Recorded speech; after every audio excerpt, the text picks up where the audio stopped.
CoWriter has predictive sentences. So here, if I look at my toolbar, when it's just toggled on, you could see there are a few different sentence starters I could start with. If I hover over each word, it'll give me the audio feedback for each of those words. The, of, an, to, a. This is important when knowing when to select the word that you intended. Sometimes when we type, we are typing a word and we think we selected the right one, but the audio feedback will assure that we are selecting the intended word. I could start my sentence by simply clicking on the word itself. The. I could also hit one of the numbers on my keyboard to insert a word. Let's say, document. Document.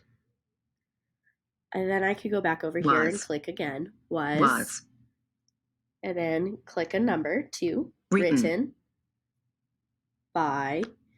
As you can see, CoWriter is predicting ahead what might come next in the sentence.